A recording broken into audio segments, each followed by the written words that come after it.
Ça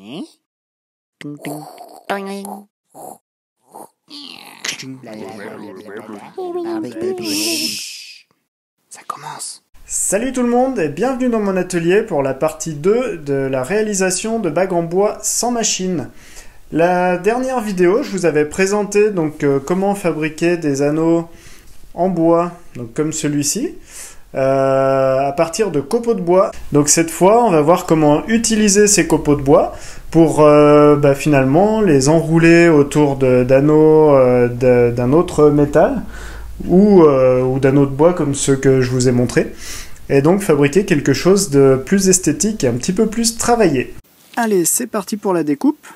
Avec une scie à métaux pour avoir un trait assez fin, on va scier tout en douceur, voilà, pour obtenir quelque chose de très fin, une petite plaquette de bois qu'on va pouvoir ensuite coller sur une plaque de métal avec du double face, donc comme on voit ici. Et ça va nous permettre ensuite de poncer tout ça avec une cale à poncer pour avoir une épaisseur qui soit la plus régulière possible pour pouvoir ensuite travailler facilement nos bouts de bois. On a nos petites plaquettes terminées et maintenant on passe à la découpe avec, moi j'ai utilisé un massicot avec une petite roulette. Si vous n'avez pas, un cutter fera très bien l'affaire et on répète l'opération pour chaque petite longueur de bois. Voilà, une fois qu'on a fini, on va pouvoir donc enrouler ça autour de la bague. Avant ça, il faudra cintrer les bouts de bois dans l'eau chaude. Donc là, j'ai utilisé de l'eau bouillante directement dans la cuisine.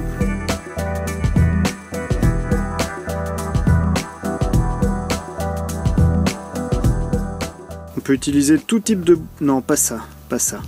Enlève-moi ça. Voilà.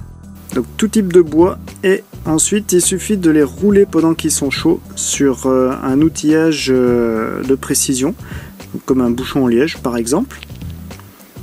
Voilà, et on laisse refroidir, on laisse prendre plusieurs heures. Et ensuite on enlèvera la cellophane pour que ça sèche. Là on a terminé, maintenant on va faire donc des petits biseaux ici, là, voilà, pour avoir quelque chose de très régulier et que ça fasse pas de marche quand on va enrouler les copeaux de bois autour de la bague. Le collage. Alors le collage avec de la colle super glue, de la cyanoacrylate, voilà, on colle et c'est parti pour un grand moment de bonheur.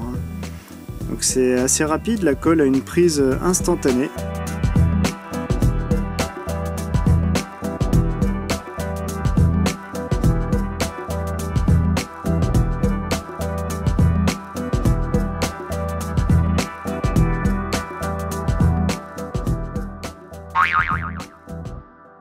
Voilà, donc j'ai adoré ce moment-là, c'était vraiment super agréable. Je pense qu'il y a d'autres façons de faire qui seraient un petit peu plus agréables, mais bon. Ensuite, on laisse bien sécher tout ça toute la nuit, et maintenant on a deux bagues qui sont donc mises en forme avec le bois qui tient. La colle est sèche, on va nettoyer tous les débordements de colle à l'acétone avant de passer à la finition. Hop, tu restes ici. Un petit peu de papier de verre et c'est parti. On ponce les faces jusqu'à l'endroit voulu. Donc moi j'attends d'arriver au métal pour que le bois ne dépasse pas.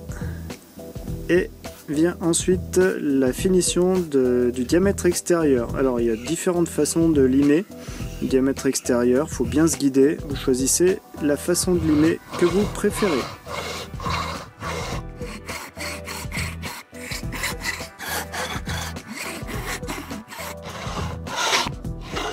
Et quand vous avez fini, vous pouvez passer au ponçage, même technique, il faut se guider pour être bien droit et vous arrêtez la finition au grain que vous souhaitez, suivant si vous voulez du mat ou du foncé, ou du brillant, pardon. Voilà, donc les bagues là sont terminées et il n'y a plus qu'à les porter, les offrir, les jeter, ce que vous voulez. Voilà, donc j'espère que ça vous aura plu. Pensez bien à vous abonner donc en cliquant sur la petite ampoule qui est en bas à droite de l'écran. Et je vous dis merci et à bientôt dans une prochaine vidéo.